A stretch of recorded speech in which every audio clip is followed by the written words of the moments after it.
La CIM, association reconnue d'utilité publique depuis 200 ans, œuvre chaque jour à stimuler l'effervescence entrepreneuriale du territoire. Pour célébrer ses 200 ans, elle a créé les CIM Talks, le podcast des bâtisseurs d'avenir. Découvrez une série d'entretiens où l'on donne la parole aux entrepreneurs d'hier, à ceux qui entreprennent aujourd'hui pour donner envie à ceux qui entreprendront demain. Bonne écoute!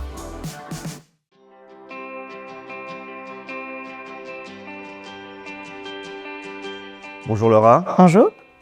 Bonjour Thibaut. Bonjour. Merci de venir chez moi, dans mon bureau, pour me parler un peu de vous, mais aussi me parler de Eloquencim et de la jeunesse.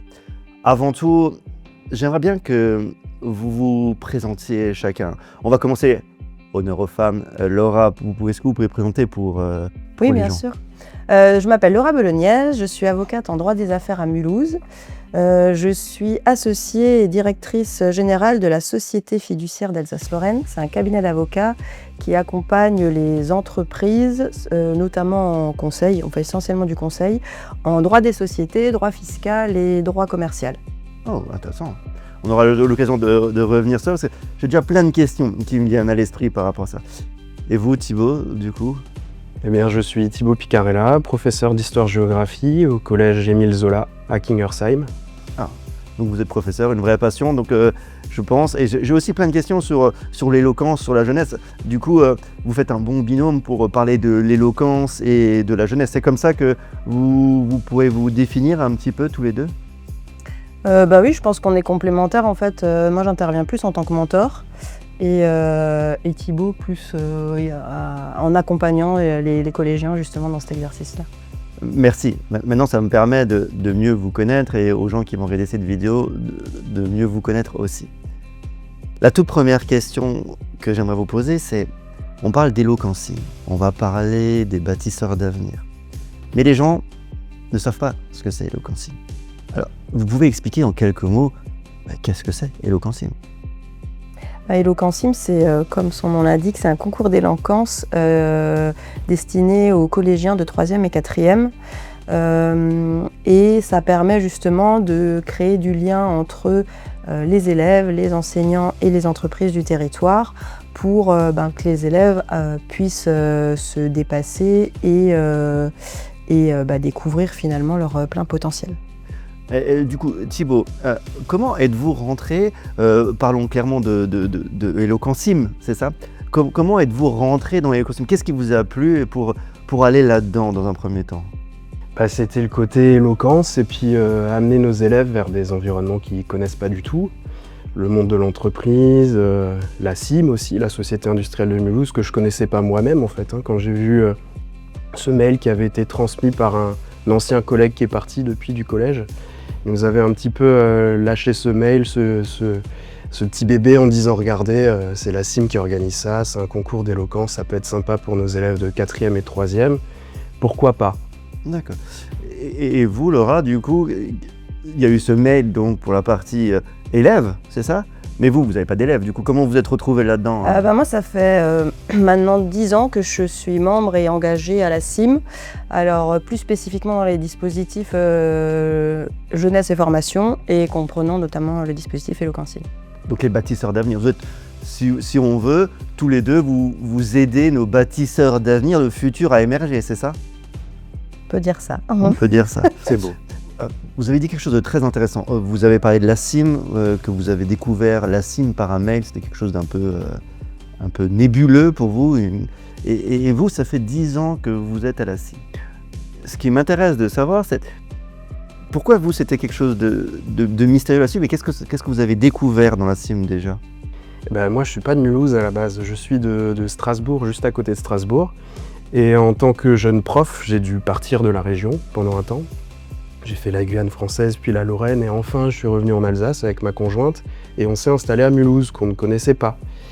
Et je ne savais pas du tout qu'à Mulhouse, il y avait une société industrielle de Mulhouse. Je ne savais pas que ça existait encore. Pour moi, c'était que dans les livres d'histoire, ce que j'enseignais aux élèves.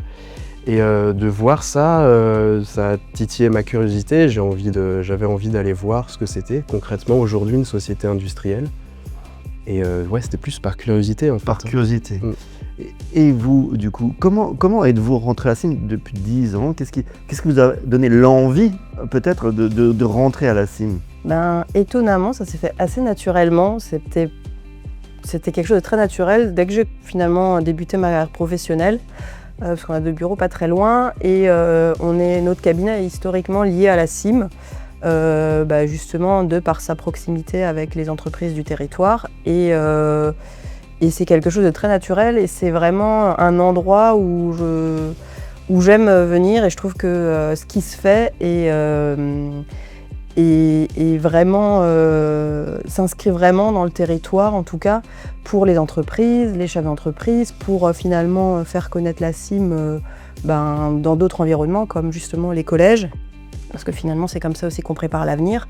Et je trouve, oui, que ça, enfin en tout cas moi je trouve que ça apporte beaucoup. Il y a beaucoup d'échanges, beaucoup de bienveillance, et c'est voilà, ils mettent en place des choses dans le temps, et je trouve ça bien aussi de préserver un peu notre territoire et nos valeurs. Et qu'est-ce qui vous a donné l'envie de partir là-dedans, en fait? Je trouve que c'est très intéressant, en tout cas pour moi. Déjà de par mon métier, l'éloquence forcément ça me parlait, et de pouvoir échanger avec des jeunes sur l'éloquence, parce que finalement c'est quelque chose, je pense, d'utile dans la vie de tous les jours, et de pouvoir justement échanger avec les jeunes et de leur apporter finalement un petit peu mon expérience, et avoir également leur retour, et comprendre un peu comment ils fonctionnent. Et donc en fait on m'avait proposé, au début d'Eloquencim, on m'a proposé d'y participer, et j'ai dit oui tout de suite, parce que je trouve que c'est un super dispositif. D'accord. Là on a parlé d'Eloquencim, mais maintenant ce que j'aimerais c'est un peu plus parler de vous. Parce que là, on a parlé des jeunes, de les projets que vous portez, mais vous, déjà, l'éloquence pour vous en tant que professeur, ça doit être important. Ça vous parle quoi, l'éloquence? Et quand on dit le mot éloquence, ça vous fait penser à quoi? À une arme. À une arme, c'est important l'éloquence pour nous au quotidien dans notre monde professionnel, c'est ce que tu as pu dire avant. Et moi, face aux élèves, tout le temps, tous les jours, je l'utilise sans m'en rendre compte. Au final, on a pris un petit peu nos marques dans notre monde professionnel. Mais pour les élèves, c'est important parce qu'ils découvrent ça. Le rapport à l'oral, il n'est pas forcément évident pour eux. Donc, il faut essayer de les accompagner, de les amener à ça. Et c'est une arme pour eux parce que on a des profils d'élèves qui sont complètement différents, variés. On a des élèves qui viennent d'un quartier populaire à Mulhouse, Boursvillers. On a d'autres élèves qui viennent plutôt de classe moyenne ou classe CSP+. Et tout le monde n'est pas sur le même pied d'égalité de base en fonction d'où il vient dans notre société pour le rapport à l'oral. Donc c'est important pour nous d'essayer de les amener tous ensemble vers quelque chose qui peut les aider plus tard à comprendre les discours qu'ils entendent un petit peu partout. Déjà comprendre le vocabulaire, comprendre ce qu'on essaie de leur dire et de leur faire dire aussi, et puis essayer de se défendre par eux-mêmes aussi, par la parole. Donc c'est une arme pour vous aussi? Vous considérez que l'éloquence est une arme? C'est tout un mot un peu fort en ce moment, mais... Moi je dirais, alors c'est une arme, on va dire, dans la vie de tous les jours, mais je pense qu'au-delà de l'art de bien parler, parce que finalement l'éloquence c'est ça, je trouve que l'éloquence c'est surtout réussir à se faire comprendre de l'autre en utilisant une argumentation claire et structurée. Et au final, je trouve que l'éloquence, finalement, on va l'utiliser pour expliquer, pour convaincre, pour emporter l'adhésion, et finalement, c'est ce qu'on va appliquer dans la vie de tous les jours. Donc, je trouve que l'éloquence, j'aime bien cette idée, c'est finalement transformer une idée en une compréhension partagée. Intéressant. Il y a plein de questions qui me viennent en tête, mais là, il y en a une particulièrement. Est-ce que vous vous rappelez de peut-être la première fois que vous avez dû prendre la parole en public et vous servir de votre art, de l'éloquence? Ça peut être quand vous étiez enfant, adulte, ado, votre première prise de parole en public. Est-ce que vous vous en rappelez? Alors, c'est pas forcément la première prise de parole en public, mais c'est un moment qui m'a marquée. C'était justement quand j'ai passé mon examen d'avocat. Donc je devais passer le grand oral, qui est un examen final important. Et en fait, cette matière recouvre un domaine très très vaste et très varié. Donc c'est compliqué de pouvoir tout réviser. Et du coup, je tire au sort le sujet. C'était un sujet que je n'avais pas révisé. Et là, j'ai deux possibilités. Soit je panique, soit je me dis on fait avec ce que j'ai et on y va. Donc évidemment, je choisis la deuxième option. J'ai commencé à partir de la base, j'ai structuré et j'ai pu présenter à mon jury, quand même le sujet, même sans tout maîtriser. Et je pense que ça m'a appris quelque chose d'assez simple, c'est que finalement, on n'a pas besoin de tout savoir pour être crédible, il faut savoir structurer et croire en ce qu'on dit. Et ça a été quand même quelque chose de marquant parce qu'au final, c'est là où j'ai vu, la parole et la manière de structurer les choses est quand même importante et ça nous permet quand même de faire beaucoup de choses. Bon, qu'on soit clair, s'il y a des jeunes qui passent le bac là, on n'est pas en train de leur dire qu'il ne faut pas réviser. Pas du tout, au D'accord. contraire. Il faut quand même travailler. J'ai pu réussir parce que j'avais des bases. D'accord. On ne va pas rester, comme ils disent, chill dans le parc, à ne rien faire. Il faut quand même qu'ils travaillent. Tout à fait. Tout à fait. Et vous, votre premier souvenir de prise de parole en public, peut-être en famille, devant des marquants, qu'est-ce que c'était? C'est marrant parce que mon premier vrai souvenir, c'est aussi mon concours en fait pour devenir prof d'histoire-géographie. Et pour le coup, moi, c'est pas forcément un très bon souvenir parce que j'avais révisé, j'y suis pas allé au talent non plus, j'avais une bonne base solide, bossé pendant 2 ans les sujets. Et j'avais tiré un sujet qui m'inspirait en plus, qui m'intéressait. Mais en histoire-géographie, le problème c'est qu'on ne peut pas être complètement spécialiste des deux. Moi j'ai étudié la géographie à l'université, donc je ne suis pas un historien de formation. Et quand je suis passé devant les sujets d'historiens, ils le sentent tout de suite. Et ils vous mettent pas à l'aise tout de suite, les historiens. Ils sont moins sympas que les géographes, les historiens. Bon, j'en connais un ou deux. Vous direz pas ça à Régis, s'il vous plaît. Et c'est un oral qui s'est pas très bien passé. Il y avait 2 temps, si vous voulez, où le premier temps où je présentais une séquence et puis les connaissances universitaires, où je déroulais, il n'y avait pas de questions. Et le deuxième temps, c'était les questions avec le jury. Et il y avait 3 membres de jury devant moi et on commence par le premier. Et je sentais dans ma tête les points qui baissaient petit à petit, parce que j'avais pas forcément les réponses à ça. Donc mon premier rapport ou premier souvenir, en tout cas marquant à l'oral, il n'est pas super positif, quoi. Donc là, quand vous mettez en situation, vous imaginez peut-être les jeunes qui sont devant vous, encore plus du coup le stress qu'ils peuvent avoir parce que vous l'avez vécu. Oui. Tout à fait. Mais ce qui m'amène à une question, vous avez accompagné pas mal de jeunes. Est-ce qu'il y a un élève, un jeune qui est passé, qui vous a marqué et qui vous a laissé un souvenir ou qui a changé peut-être, alors pour vous peut-être à l'école ou pour vous devant Eloquentime, qui vous a épaté parce qu'il est rentré sur scène, il était tout timide et il a pris toute la lumière? Ou est-ce que vous avez une petite anecdote chacun de quelque chose comme ça qui pourrait donner peut-être envie à des jeunes qui vont regarder ce podcast de se lancer dans l'éloquence? Allez-y. Moi j'en ai plusieurs et il y en a un cette année qui m'a marqué en particulier. Parce que sans rentrer trop dans les détails sur sa vie privée, l'an passé, il a vécu un drame personnel assez marquant. C'est le décès de son père et il a voulu absolument dans le discours cette année en parler.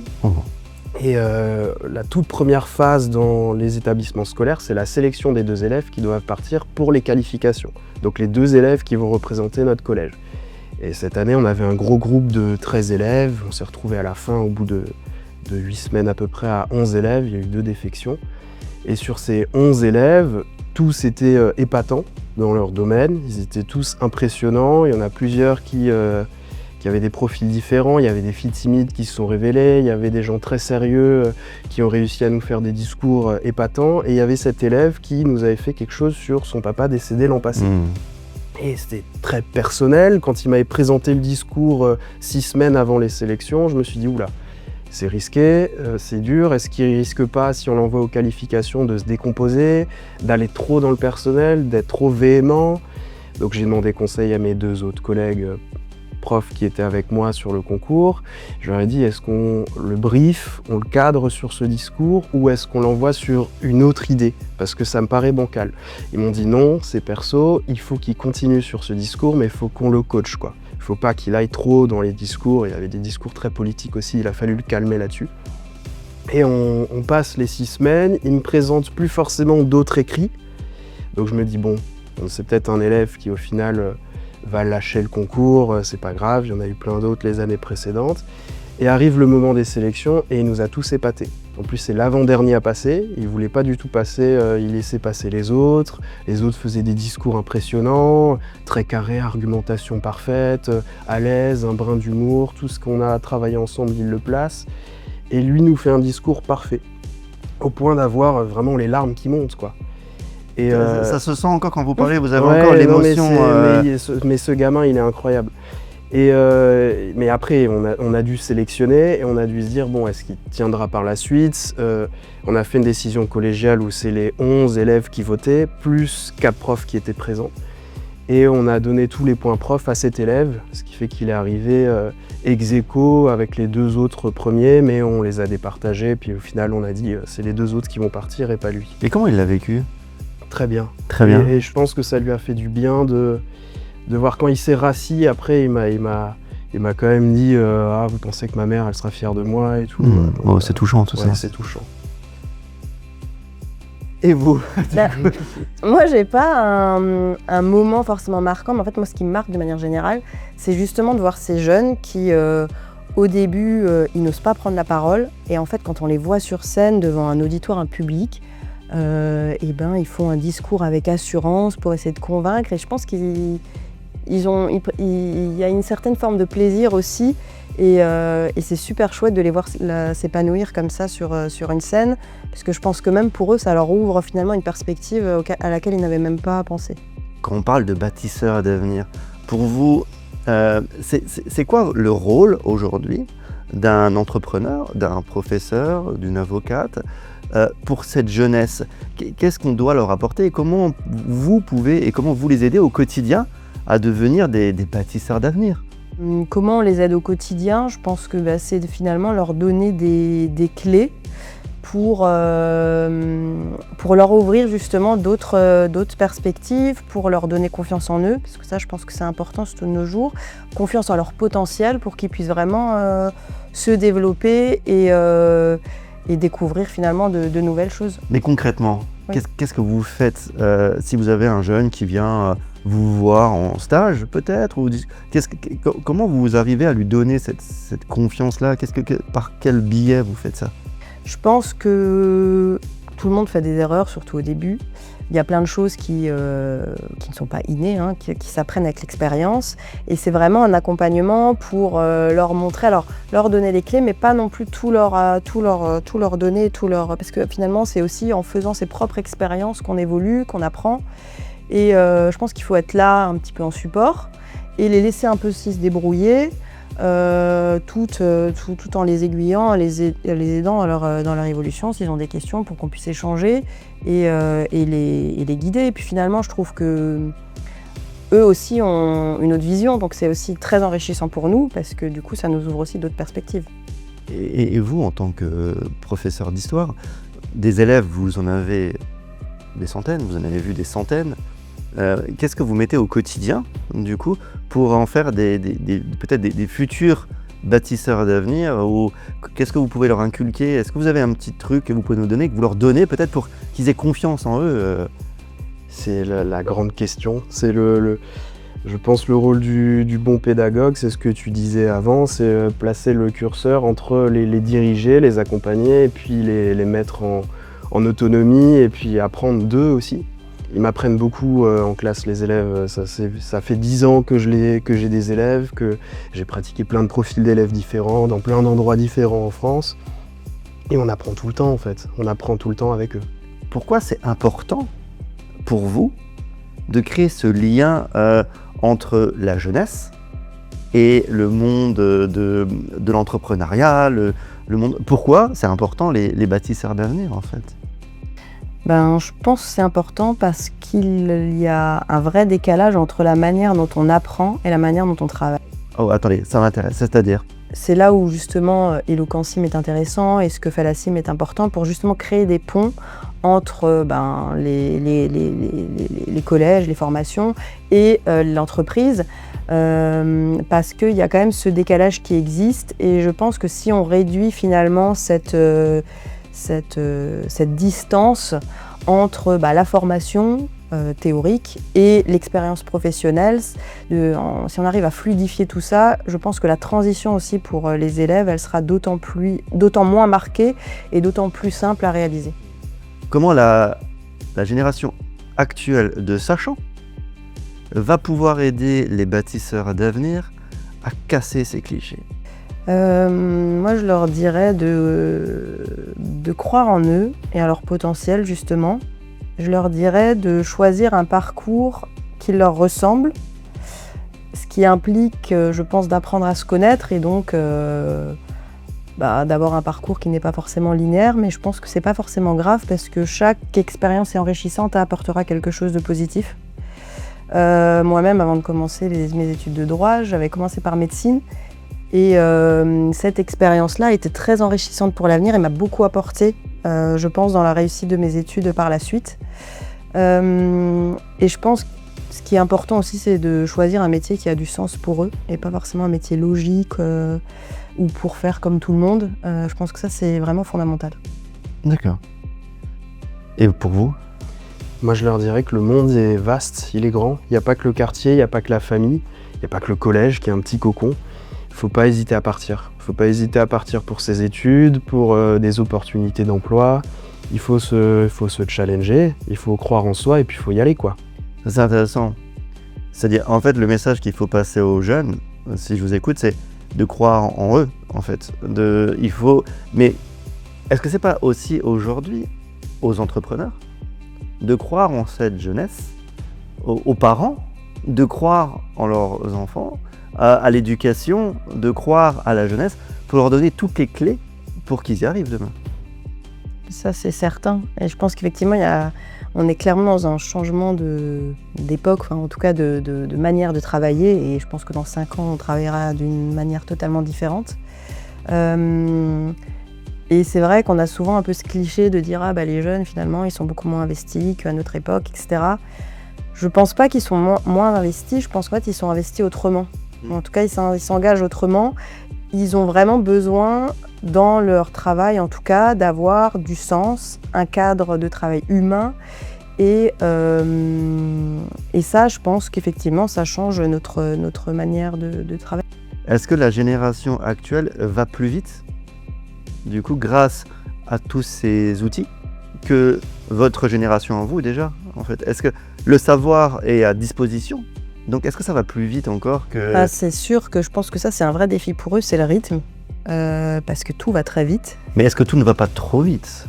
Alors, je pense effectivement que c'est très stimulant, mais en même temps, ça peut être fatigant. Et au niveau de la connaissance, effectivement, il y a clairement un rapport au temps qui change, puisqu'en fait, finalement, eux, les jeunes, je pense, ne cherchent plus à accumuler de la connaissance. Ils savent où et comment la trouver. Et je pense que ça change fondamentalement nos manières de travailler. Concrètement, on va plus travailler de la même manière dans 5 ans. Et effectivement, c'est une vraie révolution qui arrive par rapport à ça. Donc ce qu'on peut dire, c'est que chaque génération a sa façon de travailler. Mais c'est la bonne pour chaque génération. Tout à fait. Merci d'avoir pris ce temps, merci d'avoir été là, d'être venu chez moi. Mais pour conclure cet échange, j'aurais juste besoin... Est-ce que, en quelques mots, vous pouvez me dire, par exemple, qu'est-ce que c'est un bâtisseur d'avenir pour vous, en fait? C'est notre société de demain, c'est ce qui va composer notre société de demain, c'est nos jeunes, c'est notre ciment, notre avenir à tous. D'accord. Et pour vous? Pour moi, un bâtisseur d'avenir, c'est quelqu'un d'inspirant, qui n'agit pas que dans le présent, mais qui construit durablement dans l'avenir, en puisant dans l'intelligence collective, en donnant du sens et en transmettant aux générations futures. D'accord. En tout cas, ce que je peux comprendre et tout ce qui vient de se passer, c'est que les générations d'aujourd'hui sont l'avenir de demain. On ne sait pas comment ça va se passer, mais ça se passera forcément bien et il faut qu'on ait confiance en nos jeunes. Merci encore d'avoir été Merci à vous. là. Je vous souhaite bonne continuation et je vous dis à bientôt. Au revoir, merci. Merci.